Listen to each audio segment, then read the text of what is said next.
오늘 우리는 지난 3000년간 수백만의 유대인과 기독교인들이 걸어온 여정을 시작하려고 합니다. 우리는 토라를 공부할 겁니다. 토라는 히브리어 원어 성경 중에서 제일 앞부분에 위치한 가장 오래된 책을 일컫는 히브리어입니다.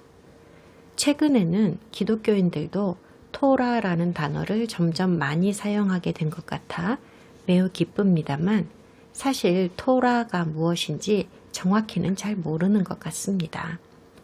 토라는 성경의 제일 앞쪽에 위치한 5권의 책을 일컫는 말입니다. 창세기, 출애굽기, 레위기, 민수기, 신명기입니다. 우리는 창세기 1장 1절에서 시작해서 신명기 34장까지 쭉 이어서 공부할 겁니다.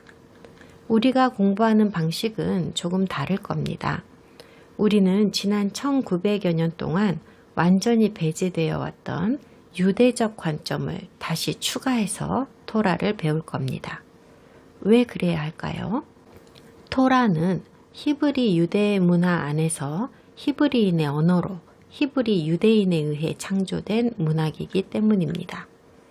따라서 그 맥락 안에서라야만이 하나님께서 우리에게 말씀하시고자 하는 것에 대한 적절한 이해를 얻을 수 있습니다.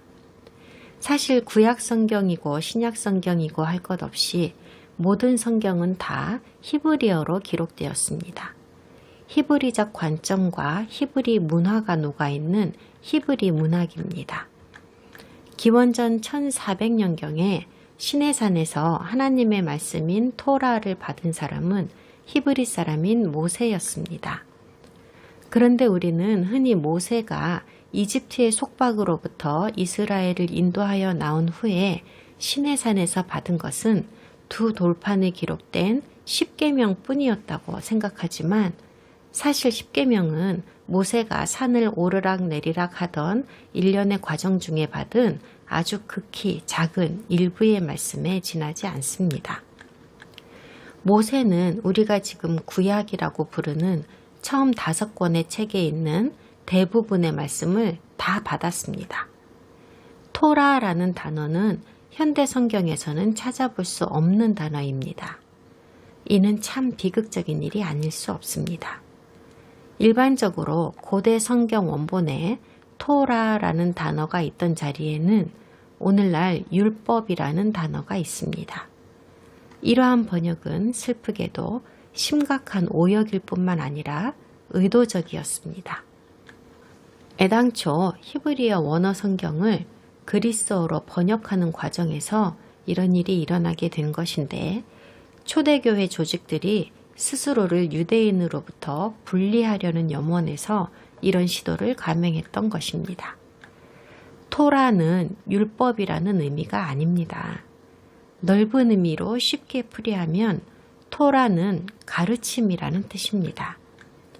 그런데 어떻게 된 영문인지 언젠가부터 유대인들조차도 토라를 율법이라는 뜻으로 받아들이기 시작했습니다. 그리고 그들은 토라라는 용어를 모든 유대 종교 관련 서적에 적용하게 되었고 이 용어는 인간이 만든 교리보다도 그리고 하나님의 말씀보다도 더 종교적인 용어가 되고 말았습니다.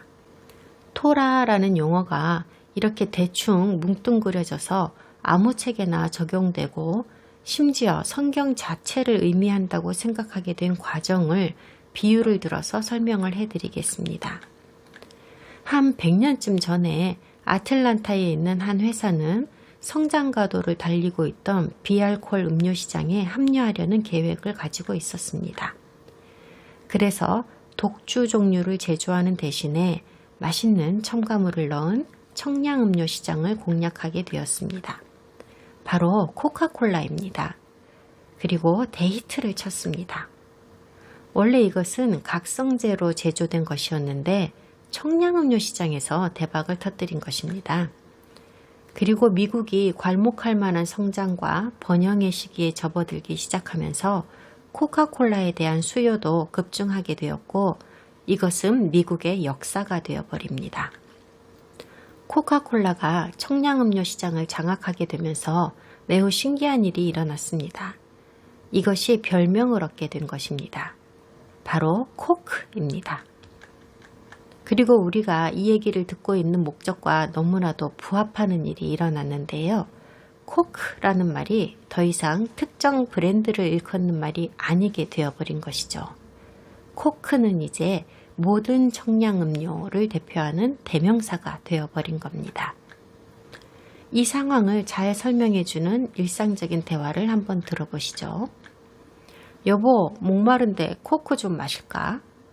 그래요, 좋은 생각이네요. 무슨 코크 마실래? 난 루트비어 마실래요. 그냥 흔히 있는 대화입니다. 미국 사람이라면 누구라도 이 대화를 완벽하게 이해하고 전혀 이상한 점을 지적하지 않습니다. 코카콜라와 루트비어는 같은 물건이 아니라는 건 누구라도 다 아는 사실입니다. 하지만 코크라는 단어는 그저 세상의 모든 청량음료를 의미한다고 생각하기 때문에 이런 식으로 말하는 것에 태클을 거는 사람은 아무도 없습니다. 토라도 이와 똑같은 경우입니다.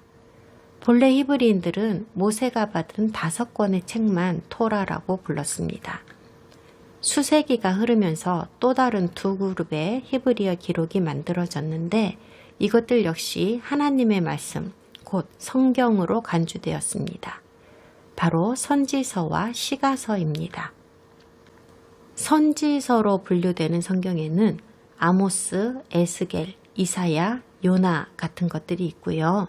시가서로 분류되는 성경들은 더 광범위해서 아가서, 시편, 전도서, 룻기 등등이 이에 해당합니다. 그래서 히브리인들은 이제 3가지로 분류되는 성경의 목록을 가지게 되었는데요. 시가서인 케투빔, 선지서인 네바임, 그리고 모세오경인 토라입니다. 그런데 일상적인 대화에서는 이 3가지 분류의 성경은 모두 토라라는 단어로 통합해서 부르고 있습니다. 따라서 원래 모세가 받은 토라도 토라이고 새로 생긴 분류를 포함한 일반적인 모든 성경도 다 토라라고 부르게 된 것이죠. 여기까지는 전혀 이해하기 어렵지 않습니다. 그런데요, 뭔가 좀 복잡해지기 시작합니다.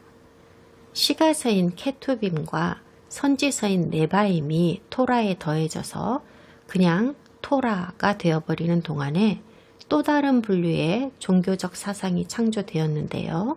이것을 처음에는 그냥 전통이라고 불렀었습니다. 구전율법, 구전전통 혹은 구전토라라고도 하는 것입니다. 이런 것들은 서책으로 적혀서 전승된 것이 아니라 입에서 입으로 전해 내려온 것들이기 때문에 구전율법이나 구전전통 등으로 부르는 겁니다. 오늘날 기독교 교회에서 가지고 있는 기독교 교리들이 이 히브리 전통과 같은 것이라고 보면 됩니다. 무슨 말이냐면요. 기독교의 교리는 성경이 아니잖아요. 그저 각 교파에서 성경을 풀이해서 만들어 놓은 신앙이나 규정들이란 말이에요. 히브리 전통이라는 것도 이런 것이었습니다.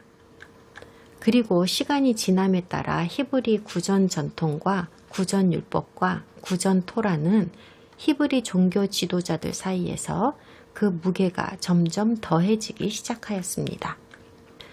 마침내 유대인들의 일상적인 대화에서 토라는 성경 전체를 지칭하는 말로, 그리고 그들의 전통 전체를 지칭하는 말로도 자리를 잡게 되었습니다.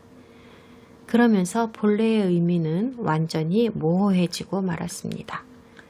그리스도 당시의 히브리인들과 그보다 수백 년 이전의 사람들은요, 그들 사이에서 토라를 논의할 때에는 자기들이 무엇을 이야기하고 있는지 잘 이해하고 있었습니다. 그들은 서로 대화를 나눌 때에 대화의 맥락을 통해서 그것이 모세가 받은 원래 성경인 토라에 대한 이야기인지 혹은 그 외 종교 문학이나 규정에 관한 이야기인지를 알았다는 겁니다. 불행하게도 그리스도 당시에는 이미 전통이라는 것이 하나님의 말씀보다 훨씬 중요하게 여겨지고 있었다는 사실을 부인할 수 없습니다. 그리고 나중에 그리스도의 죽음 이후에 이방인들이 계속해서 이 종교에 합류하게 되었는데 이 이방인들은 유대 문화와 히브리어의 복잡성에 무지했기 때문에 토라라는 말을 무척이나 혼란스러워했습니다. 비록 성경학자들이 수년에 걸쳐서 이 문제를 다소 정리해 오기는 하였지만 교회 지도자들과 선생들이 그것을 따라잡기에는 역부족이었습니다. 그래서 결국에는 오늘날 우리 기독교인들이 구약성경이라고 부르는 이 세 가지 분류의 책들을 유대인들은 타낙이라고 부르게 되었습니다. 타낙은 새로이 발명된 단어입니다. 모세오경인 토라의 T, 선지서인 네바임의 N, 시가서인 케투빔의 K를 따와서 읽을 수 있게 적당히 모음을 배합해서 탄생한 단어가 타낙이었습니다. 그러니까 타낙과 구약은 결국 같은 것입니다. 다만 성경의 배열 순서는 약간 다르기는 합니다. 또한 수세기를 거치는 동안 입에서 입으로 전해지던 전통 역시도 마침내 공식화되고 성문화되기에 이르렀는데요. 고대 랍비들이 전승한 이런 사고와 규정들은 지금도 여전히 큰 존경을 받으면서 계속하여 발전하고 있습니다. 이런 전통들을 받아들이는 가장 좋은 자세는 이것들은 종교 지도자들의 주석이라고 생각하는 것입니다. 소정의 규정과 가르침을 담은 주석이라고요. 이러한 전통들과 구전 토라들을 온통 다 묶어서 편집한 것이 오늘날 우리가 탈무드라고 부르는 것입니다. 가장 처음에 히브리 규정과 전통들을 기록하고 취합하여 간행된 최초의 서적은 탈무드라는 이름이 아닌 미시나라는 이름으로 불리웠습니다. 그런데 깊이 들어가면 더 복잡해집니다. 탈무드에는 두 가지 주요 경쟁 버전이 있기 때문인데요. 하나는 바빌로니아 탈무드이고 다른 하나는 예루살렘 탈무드입니다. 이 두 책은 엄청나게 많은 분량을 자랑하는 매우 두꺼운 책입니다. 정리하겠습니다. 타낙은 한때 히브리 바이블이라고 불리웠던 것이며 현재는 구약이라는 이름이 붙여진 책을 말합니다. 토라는 구약 성경인 타낙 중에서도 제일 앞부분에 있는 5권의 책인 모세오경을 말하는 것입니다. 그리고 탈무드는 아예 성경이 아닙니다. 탈무드는 유대 종교 지도자들의 주석과 그들의 규정을 잔뜩 적어놓은 대따맛이 두꺼운 책입니다. 현대 기독교의 매우 요상한 현상 하나는 구약 성경을 완전히 잊고 지낸다는 것입니다. 그러면서 흔히 오늘날의 교회는 신약교회라는 말을 합니다. 달리 말하면 구약 성경은 우리를 위한 것이 아니라 다른 사람들을 위한 거랍니다. 이름하여 유대인을 일컫는 겁니다. 혹은 과거를 위한, 혹은 강연에서나 떠들 법한 그런 구시대적인 산물이라고 여기고 있습니다. 그러니까 구약과 신약 사이에는 이런 관계가 성립하는 겁니다. 구약은 참 재미난 책이긴 하지만 역사 속으로 사라져버린 우리와는 무관한 책이고 신약이야말로 현재 우리와 관련이 있는 책이다. 그러나 그 어떤 해명도 진실을 가릴 수는 없습니다.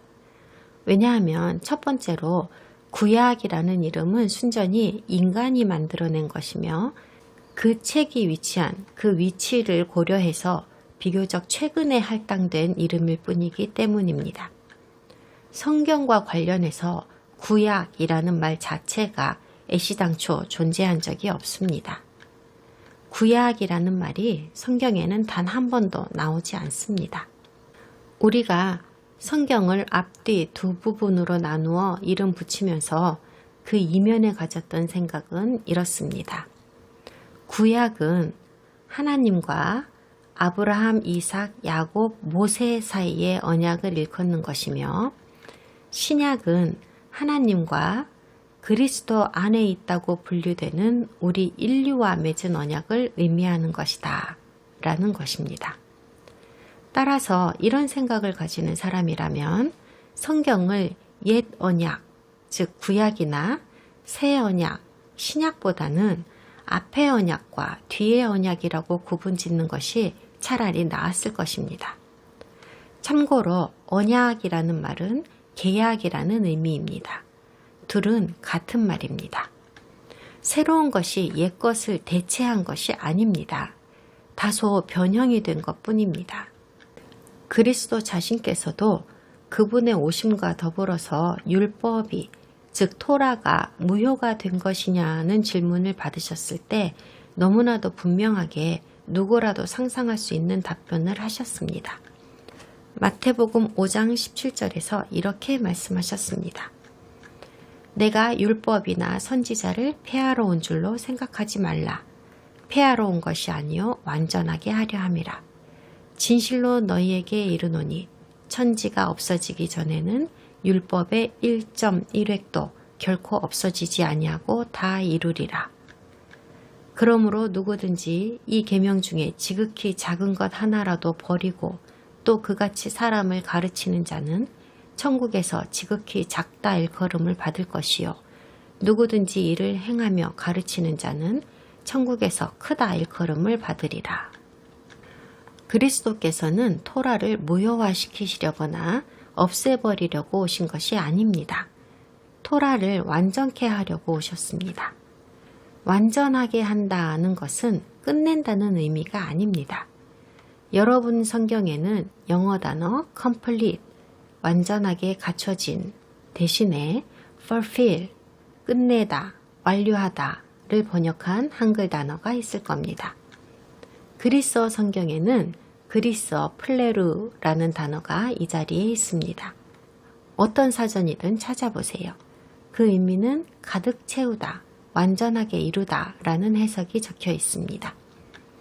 그러나 영어 특유의 현대식 감각 때문에 왠지 끝낸다는 느낌을 갖게 되었습니다. 하지만 진짜 의미는 가득 채우는 겁니다. 끝까지 채운다는 뜻입니다.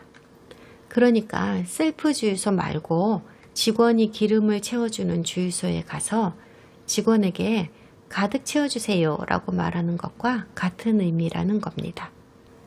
그리스도께서는 토라를 완전히 채우고 그것이 가진 의미를 최대한으로 끌어올리기 위하여 오셨던 것입니다. 여러분이 주유소에 가서 가득 채워주세요 라고 한 말이 휘발유통을 끝내달라거나 없애달라는 의미로 한 말은 아니잖아요. 여러분은 분명히 들어가는 데까지 최대한 넣어주세요 라는 의미로 한 말이잖아요. 그게 바로 플레루가 가진 뜻입니다. 두 개의 언약, 앞의 것과 뒤의 것, 구약과 신약은 서로 함께 작동합니다. 수세기 동안 그래왔던 것과는 달리 우리들은 이것들을 절대로 분리하여서는 안 됩니다. 구약 성경은 성경의 기초입니다. 구약은 신약의 무대를 설정합니다. 구약 성경은 신약 성경을 이해할 수 있게 하는 기본 전제가 되는 책입니다. 구약 성경은 성경 시즌 1입니다. 신약 성경은 구약을 기초로 하여 만들어진 것이며 구약의 연장선상에 있습니다. 신약 성경은 성경 시즌 2인 셈이죠. 신약 성경 말씀의 50%가 구약 성경에 있는 말씀입니다. 이 둘은 서로 완전히 얽혀 있습니다. 어떤 책이든 어떤 연극이든 어떤 영화든 어떤 드라마든 간에 중간부터 보면 이해하기가 쉽지 않습니다. 대충 내용은 알 수 있겠지요. 하지만 부분 잘못된 맥락으로 이해할 가능성이 크고 엉뚱한 결말을 예상하게 될 수도 있습니다. 지금 우리가 성경을 보는 태도가 바로 이런 상황인 거죠. 그러니까 우리는 성경을 무턱대고 신약부터 볼 것이 아니라 맨 처음부터 봐야만 하는 겁니다. 한 가지 여러분이 전혀 고려하지 않았을 법한 것을 말씀드리겠습니다. 예수님과 초대교회 제자들, 그리고 복음서를 쓴 작가들과 바울, 심지어 계시록을 적은 요한조차도 무엇을 가지고 공부를 했었을지 생각해 보셨습니까? 네, 바로 구약 성경입니다. 잠시 이 얘기를 좀 해보겠습니다. 성경을 기록한 저자들이 살아있던 동안에는 신약 성경이라는 것은 전혀 존재하지 않았습니다. 이 사람들이 살아있던 동안에 심지어 그리스도께서 이 땅에 생존하여 계셨던 동안에 이 세상에 존재하는 성경이라고는 우리가 구약 성경이라고 부르는 히브리어 타낙밖에는 없었습니다. 그리고 예수님이나 그분의 제자들도 성경이라는 단어를 언급했지요. 디모데후서 3장 16절에서 모든 성경은 하나님의 감동으로 된 것으로 교훈과 책망과 바르게 함과 의로 교육하기에 유익하니 라고 하였습니다. 여기서의 성경은 히브리어 구약을 말하는 겁니다. 당시에 신약 성경은 없었으니까요. 당연히 저도 신약 성경을 하나님의 영감으로 만들어진 정경으로 인정하는 데에는 아무런 문제가 없습니다. 하지만 바울이 언급한 이 진술은 이후 100년이나 뒤에 만들어지게 되는 신약 성경을 언급한 것이 아님은 너무나도 명백합니다. 이 진술은 예언적 진술이 아니었습니다. 바울은 미래의 일을 예언한 것이 아니었습니다. 바울은 토라와 시가서와 선지서에 대해서 이야기한 것이었습니다. 바울은 자기가 죽고 수십 년이 흐른 뒤에 그들이 알던 성경에 자기가 쓴 서신들을 포함한 또 다른 기록들이 포함되어서 오늘날 우리가 부르는 신약 성경이라는 것이 생겨나게 될 줄은 꿈에도 생각하지 못했습니다. 그러니까 사실 우리가 신약 성경에서 성경이라는 단어를 읽을 때에는 이런 생각을 가지고 읽는 것이 훨씬 정확한 적용입니다. 성경적으로 말하면 성경이나 성서라고 하는 단어는 오로지 구약 성경만을 뜻한다고 봐야 하는 겁니다. 오늘날에 존재하는 성경 역시도 구약 성경뿐입니다. 신약 성경은 물론 하나님의 영감으로 만들어진 것이긴 하지만 그냥 신약인 겁니다. 우리가 구약 성경이라는 용어를 사용하지 않고 예수님이나 제자들이 불렀던 것처럼 그냥 성경이라고만 한다면 우리는 훨씬 크고 더 많은 이해를 얻을 수 있을 것입니다. 그러니까 정리하면 현대 성경은 두 개의 부분으로 구성된다고 할 수 있습니다. 성경과 신약입니다. 이 주제가 제가 의도한 바대로 여러분에게 영향을 미치기를 진심으로 원합니다. 구약 성경은 현대 신자들에게는 가치가 없다는 그리스도의 출현 이후로 구약의 원칙이 더 이상은 적용되지 않는다는 암시를 깔고 가는 것이 수세기 동안의 기독교의 방침이었지만 사실 그리스도와 그분의 제자 12명이 교재로 사용하고 가르쳤던 것은 이 구약 성경이었습니다. 예수님께서 직접 영광을 돌리시며 인용하고 가르치신 것이 이것이었으며 바울이 옆구리에 끼고 여기저기를 떠돌아다니면서 가르친 것이 전부 이것의 내용이었습니다. 이 구약 성경에 있는 것이 바로 복음의 메시지였기 때문입니다. 네, 맞습니다. 완전한 복음은 이미 구약에서 다 말씀하여 주셨습니다. 예수님께서 복음을 기록하신 것이 아닙니다. 그분은 단순히 이미 기록되어 있는 일들을 완성하신 것 뿐입니다. 구약의 저자들이 이미 기록하여 둔 것들을요. 예수님께서 요한복음 5장 46절에서 무엇라고 하셨는지를 좀 들어보시죠. 모세를 믿었더라면 또 나를 믿었으리니 이는 그가 내게 대하여 기록하였음이라. 그러나 그의 글도 믿지 아니하거든 어찌 내 말을 믿겠느냐 하시니라. 교회를 향하여 하신 말씀이라고 느껴지지 않으세요? 모세도 믿지 않으면서 어떻게 나를 믿겠느냐고 하시잖아요. 모세를 믿었더라면 이라는 말은 당시에 흔하게 사용되던 관용구였습니다. 토라를 믿었더라면 이라는 뜻입니다. 모세와 율법과 토라는 유대인들에게 있어서는 상호 교환이 가능한 매 한 가지 의미를 가진 단어들입니다. 이 말씀에서의 포인트는 바로 예수님께서 말씀하신 대로 그가 나에 대하여 기록하였다입니다. 그러니 그리스도께서는 나에 대한 토라를 기록한 게 모세라고 하시면서 너희가 모세가 기록한 것을 알지도 못하고 믿지도 않으면서 도대체 내가 말하는 것을 어떻게 이해할 수 있겠냐고 설명하시는 겁니다.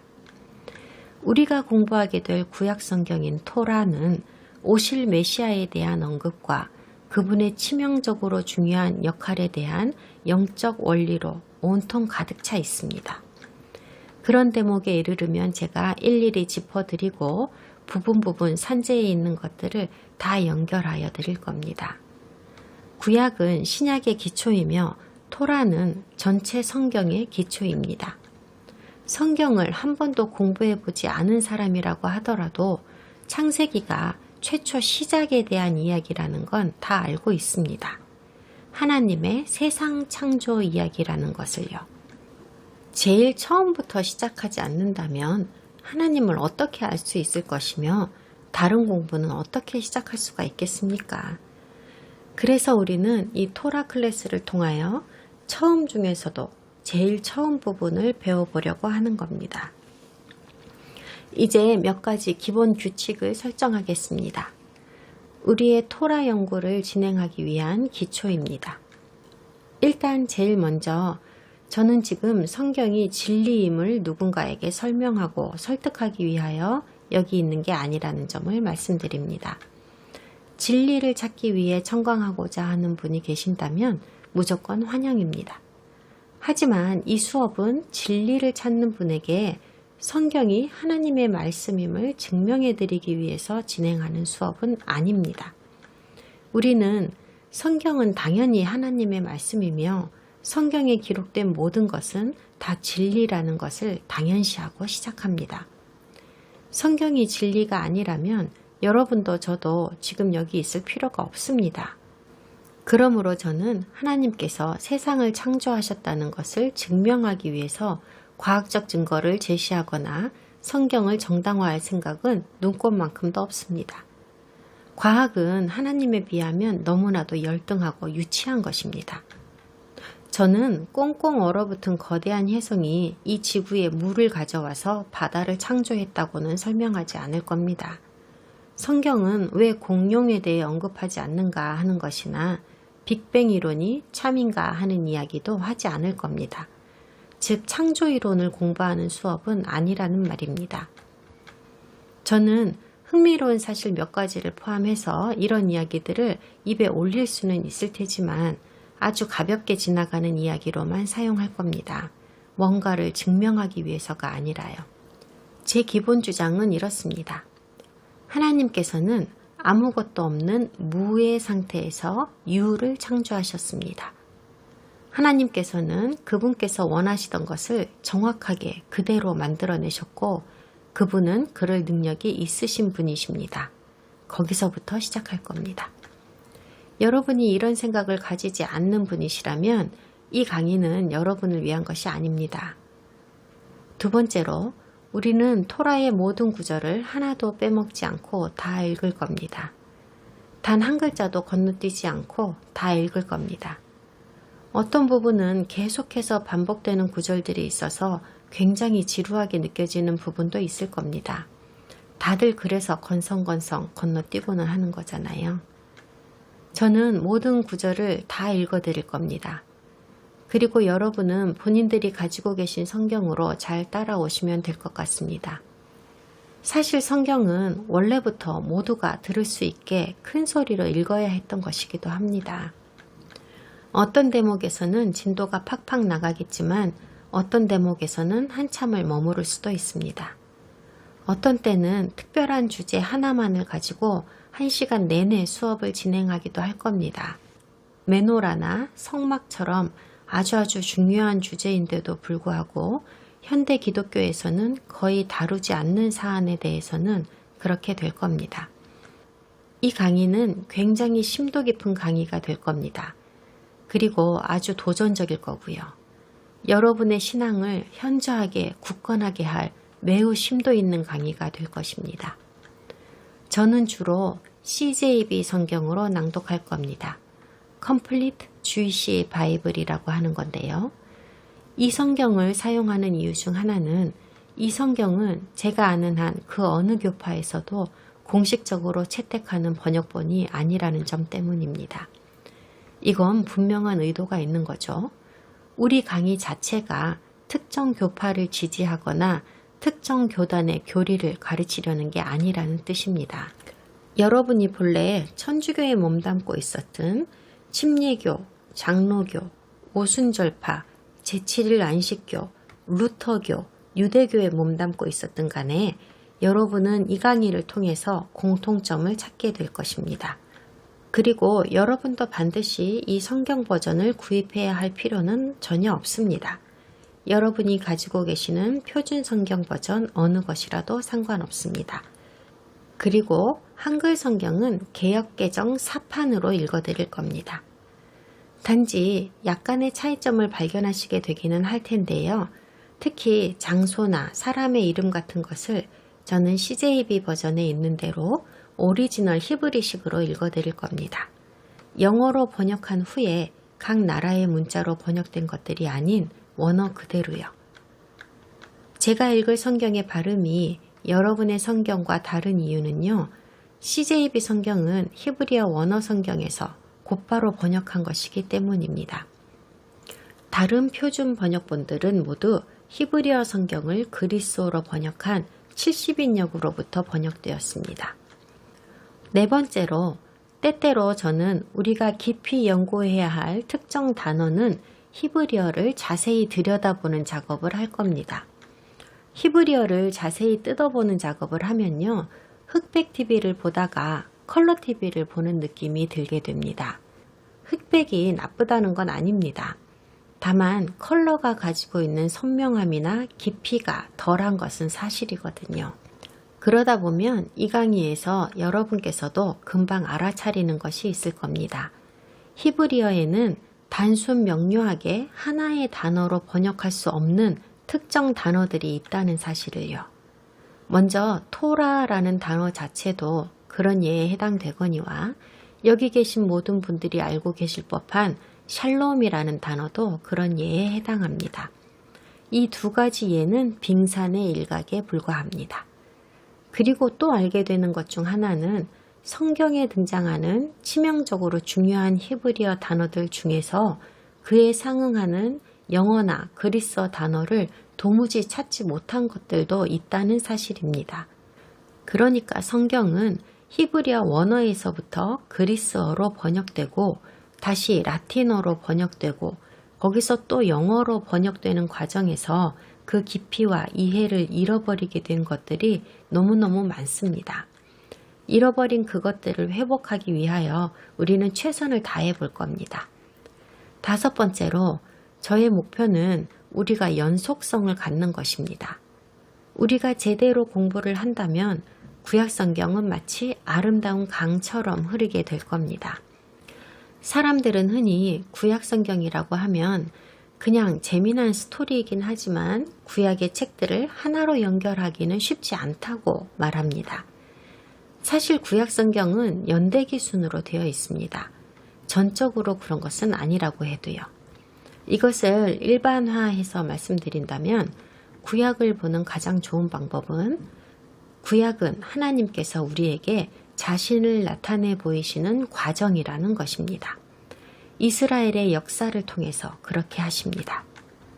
그러니까 구약 성경은 역사 강의라고 보시면 되는 겁니다. 구약은 이스라엘의 역사입니다. 구약은 유대인의 역사입니다. 그리고 구약은 우리 기독교의 역사이기도 합니다. 우리 기독교가 히브리어 성경과 히브리 문화와 히브리 종교에서부터 온 것이기 때문입니다. 그리고 제가 이런 말씀을 드리면 어떤 사람은 깜짝 놀라기도 하겠지만 기억하세요.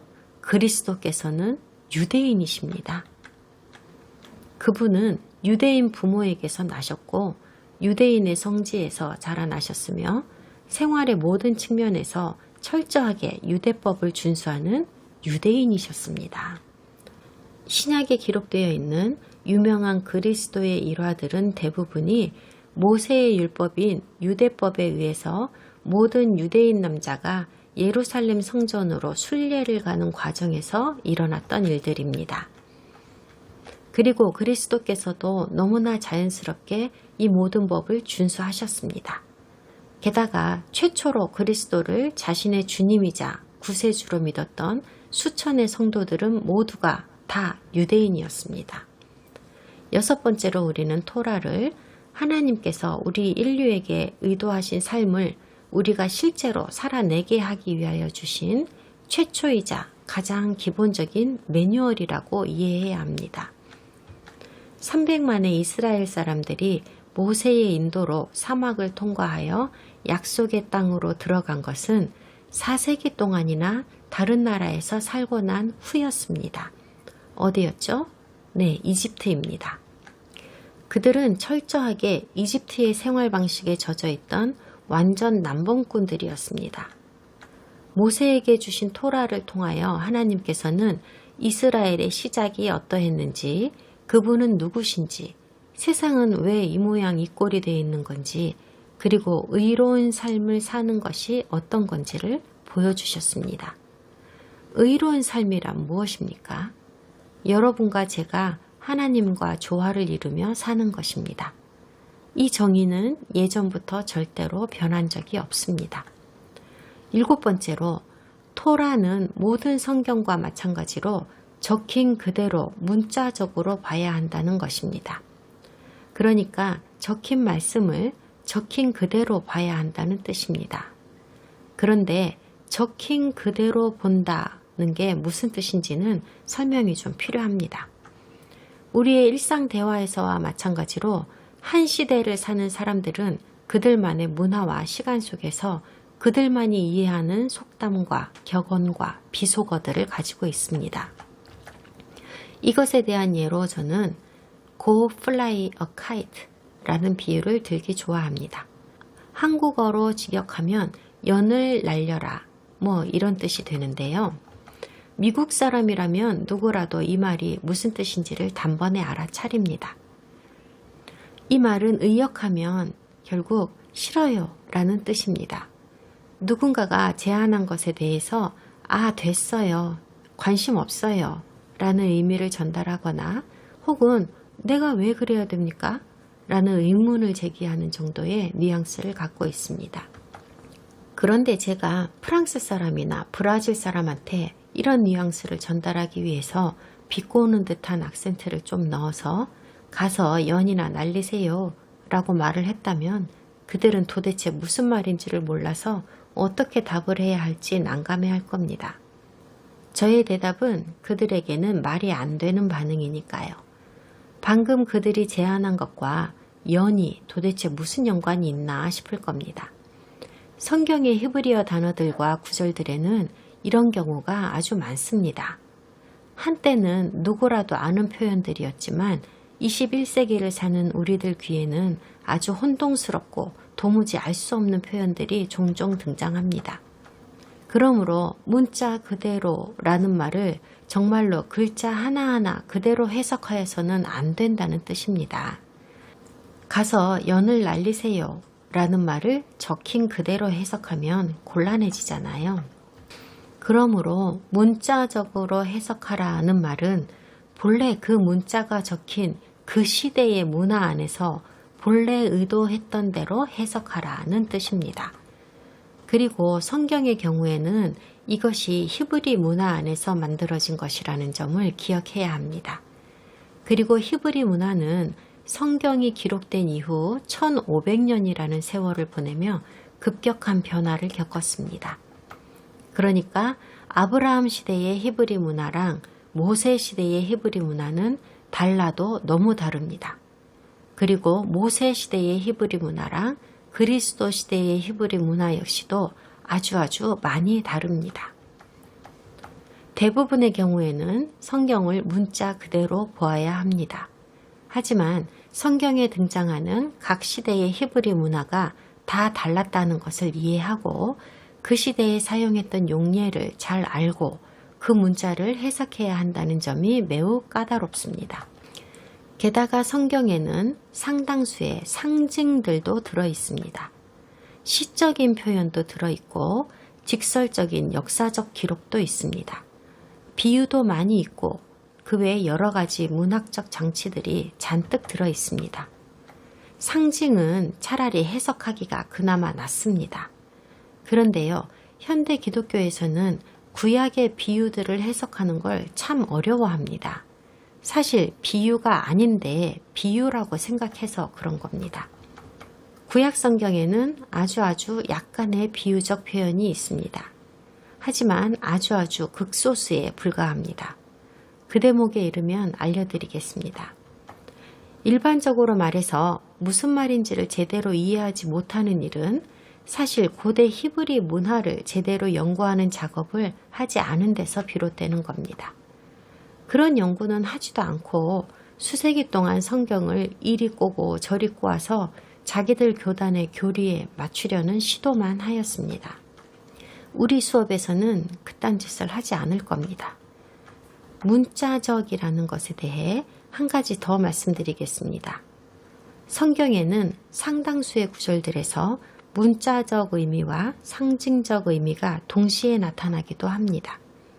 적힌 그대로 문자적인 의미로 해석해야 하는 구절이지만 한 차원 높여서 상징적인 의미도 담고 있는 구절들이 꽤 있다는 말입니다.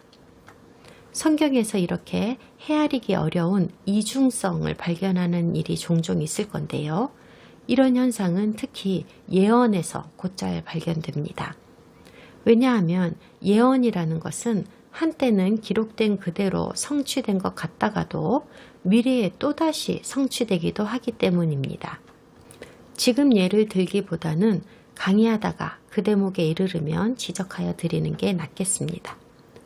8번째로, 우리는 우리가 가진 하나님에 대한 모든 질문에 대하여 다 답하지는 않을 겁니다. 성경에는 모르는 것은 모르는 대로 두어야 하는 것들이 아주 많이 있습니다. 어떤 질문들은 아예 답이 없는 것도 있고 어떤 질문들은 완전하게 답을 주지 않는 것도 있습니다. 좋은 예로 성령이 그렇습니다. 히브리어로 루아크 하코데시라고 하는 것이죠. 성령은 구약에서 실제로 여러 번 언급되지만요. 그분에 대한 정보는 거의 주어지지 않았습니다. 성령에 대해서 우리가 알고 있는 것들은 사실 모두가 다 인간의 추정에 의해 만들어진 것들입니다.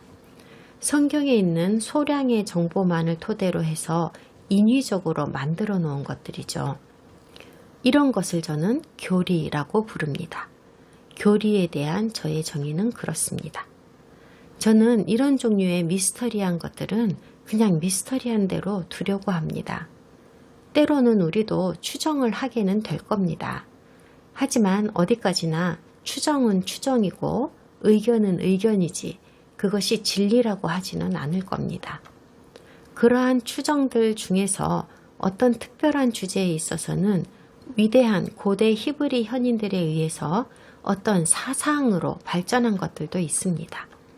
그리고 실제로 저 역시도 그들의 그러한 사상들을 꽤 자주 인용하게 될 겁니다. 왜냐하면 히브리인들이 왜 성경을 그런 식으로 쓰고 해석하였을까 하는 것을 그들의 사상을 들여다보지 않고는 설명이 되지 않는 부분들이 있기 때문입니다. 자, 이제 여러분도 인생에서 가장 강렬하고 흥미진진한 경험을 하실 준비를 해 주십시오. 우리 토라 클래스에 참석하고 있는 분 중에 오랫동안 독실한 기독교인이자 선교사였던 70대의 남자분이 한 분 계십니다.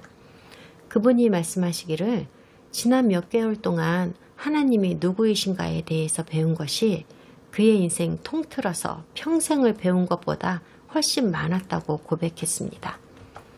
이 강의에서 여러분이 무엇을 얻어가실지는 여러분에게 달렸습니다. 이제 시작되는 토라와 하나님의 말씀을 공부하는 여정에서 여러분도 많은 기도와 개인적인 헌신을 기울이시기를 진정 희망합니다. 분명히 여러분의 인생이 바뀔 거라고 생각합니다. 그럼 다음 시간에 창세기 1장 1절부터 시작하겠습니다.